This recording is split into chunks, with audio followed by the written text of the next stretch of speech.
கர்த்தருடைய பரிசுத்த நாமத்திற்கு மகிமை உண்டாவதாக. இயேசு கிறிஸ்துவின் இனிய நாமத்தில் உங்கள் ஒவ்வொருவரையும் வாழ்த்துகிறேன்.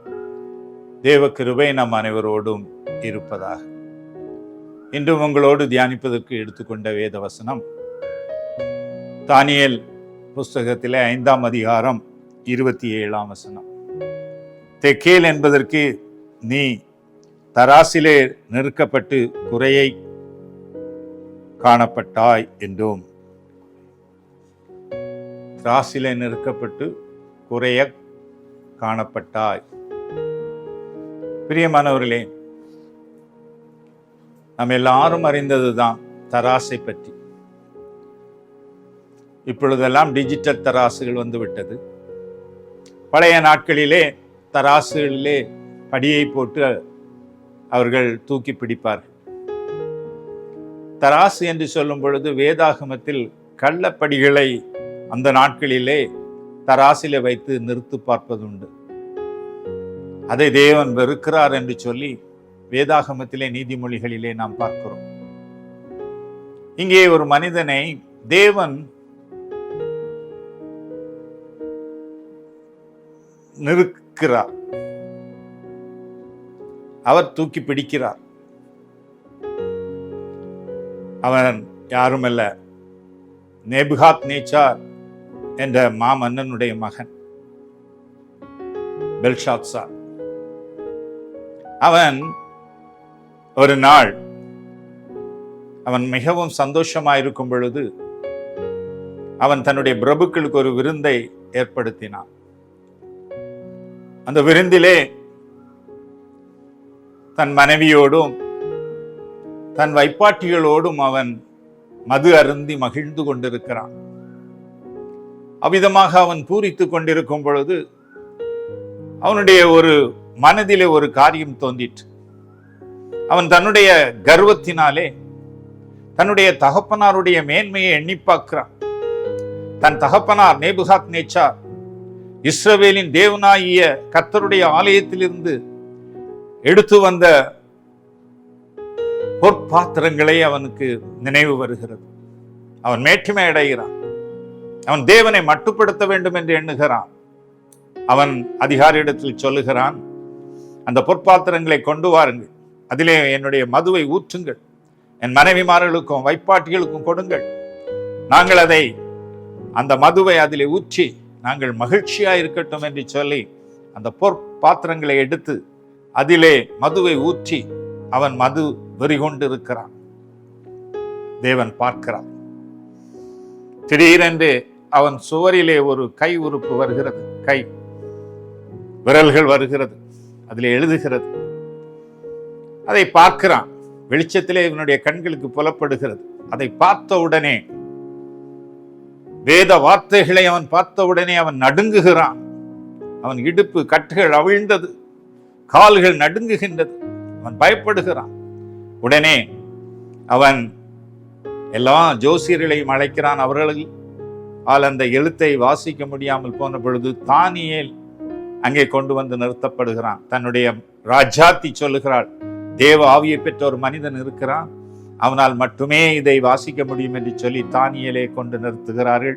தானியேல் வாசிக்கிறான். வாசித்து அவன் அதன் அர்த்தத்தை சொல்லுகிறான். அதில் எழுதப்பட்ட வார்த்தை என்னவென்றால், மெனே மெனே தெக்கேல் ஓ பாசின் என்று எழுதப்பட்டிருக்கிறது. அதன் அர்த்தத்தை அவன் சொல்கிறான். தெக்கேல் என்பதற்கு நீ திராசிலே நெருக்கப்பட்டு குறையை காணப்பட்டார். பிரியமானவர்களே, நம்முடைய வாழ்க்கையிலே நாமும் சில வேளைகளிலே தேவனை அவமதிக்கும் பொழுது, தேவ ஜனங்களை தூஷிக்கும் பொழுது, ஊழியக்காரர்களை தூஷிக்கும் பொழுது, இருதயத்திலே மேட்டிமையும் பெருமையும் அகங்காரமும் வரும் பொழுது, சில வேளைகள் தேவன் நம்மை திராசிலே நிறுத்துவார். நெருக்கப்படுவோம், குறைவுள்ளவர்களாய் காணப்படுவோம். நேபுகாத் நேச்சரும் அப்படி குறைவுள்ளவனாக காணப்பட்டான். அப்பொழுது தானியேல் சொல்லுகிறான், உன் தகப்பன்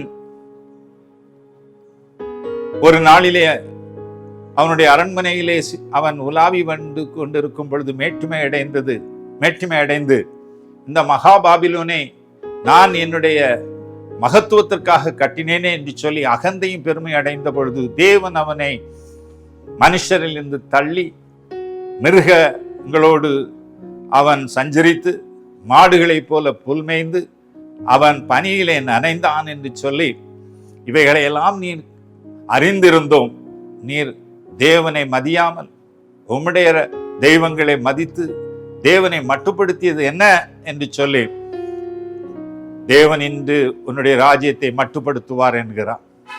பிரியமானவர்களே, அநேக வேளைகளிலே நம்முடைய வாழ்க்கையிலும் நாம் தேவனையும் தேவ ஜனங்களையும் தூஷிக்கும் பொழுது திராசிலே நெருக்கப்படுவோம், குறையை காணப்படுவோம்.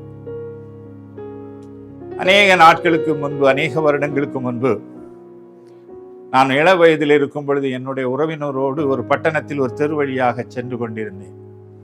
அப்பொழுது திடீரென்று ஒரு சத்தம் கேட்டது. என்னோட உறவினருடைய பெயரை சொல்லி ஒரு அம்மா அழைத்தார்கள். நாங்கள் அவர்களுடைய வீட்டிற்கு சென்றோம்.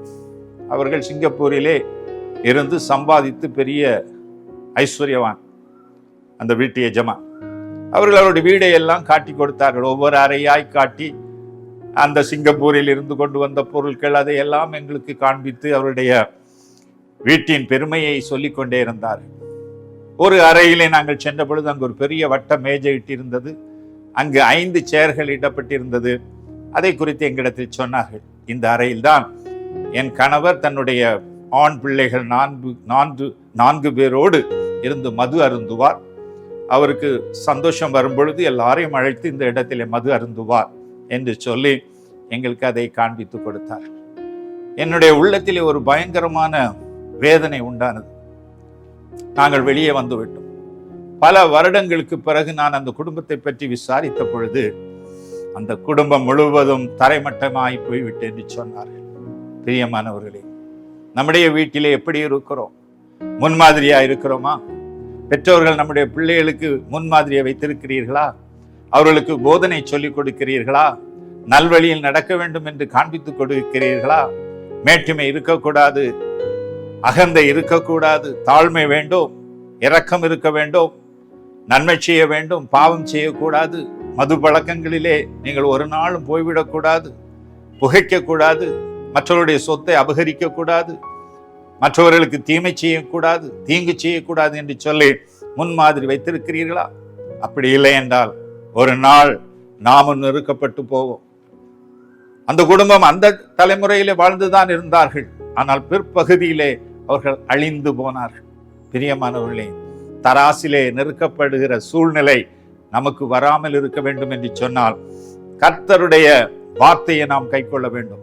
சிலுவையிலே தேவன் எல்லாவற்றையும் அவர் அப்புறப்படுத்தி விட்டு ஒரு அடிமையின் ரூபம் எடுத்து மனுஷ சாயராக அந்த சிலுவையிலே பட்ட பாடுகளை எண்ணி பார்க்க வேண்டும். நம்முடைய பிள்ளைகளுக்கு நாம் ஒரு முன்மாதிரியை வைத்து செல்ல வேண்டும். நேபுகாத் நேச்சர் அப்படி வைக்கவில்லை. அவன் கர்வம் அடைந்தான். அவன் நினைத்தால் ஒருவனை உயர்த்துவான், ஒருவனை தாழ்த்துவான். அவன் நினைத்தால் ஒருவனை கொண்டு போடுவான், உயிரோடு ஒருவனை வைப்பான். அவன் நீதியை செய்யாமல் பாவம் செய்தான், ஏழைக்கு இறங்காமல் அக்கிரமங்கள் பண்ணினான். அதையே பார்த்து கொண்டிருந்தான் அவனுடைய மகன். ஆகவே தெய்வத்தை மதிக்கவில்லை, நம்முடைய ஜீவனுள்ள தேவனை மதிக்கவில்லை. அவன் தன்னுடைய தெய்வங்களை புகழ்ந்தான்.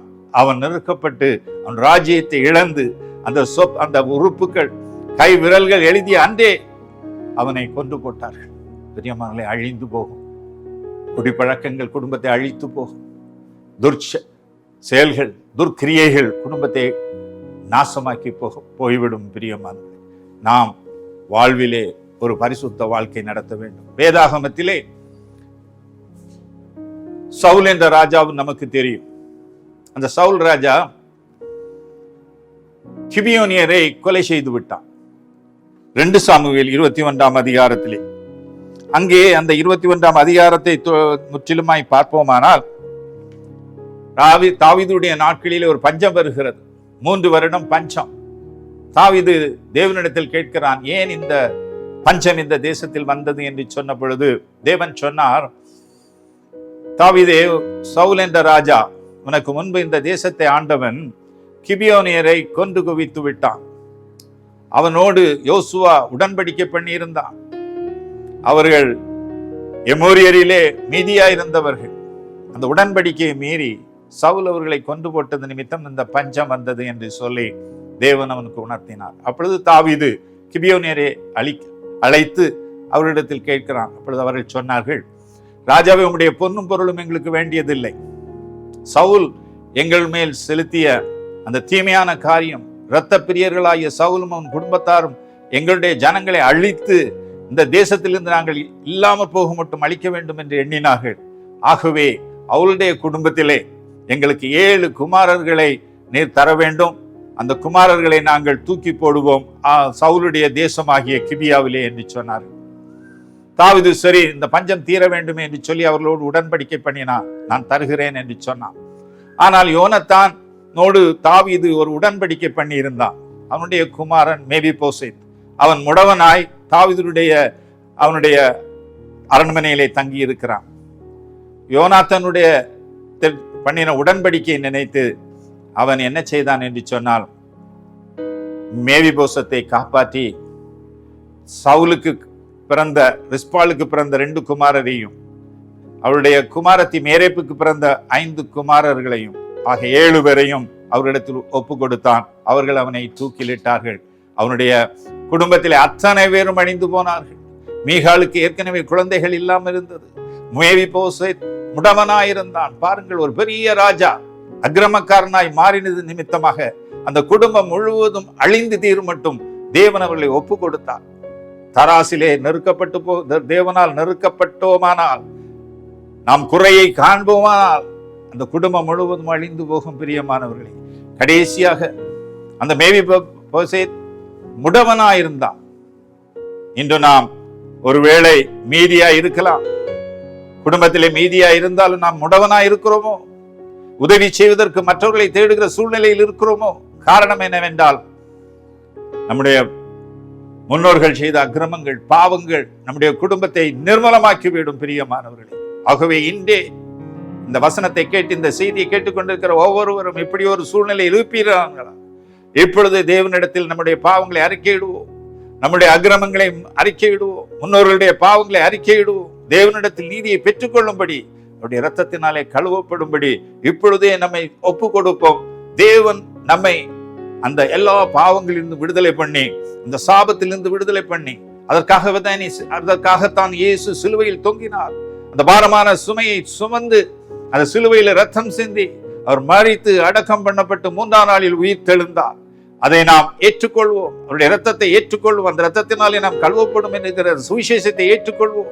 இன்றே நாம் அவருடைய பாதப்படியில் விழுந்து, ஆண்டவரே, எங்களுடைய பாவங்களை மன்னியும் என்று சொல்வீர்களானால் நம்முடைய குடும்பத்தில் இருக்கிற தோஷங்கள் மாறி, எந்த சூழ்நிலையில் இருந்தாலும் தேவன் நம்மை விடுவித்து நம்மை ஆசீர்வதிப்பார். இதை செய்தியை கேட்டுக்கொண்டிருக்கிற ஒவ்வொரு சகோதர சகோதரிகளை நம்முடைய வாழ்க்கையில் நாம் கவனமாயிருப்போம்.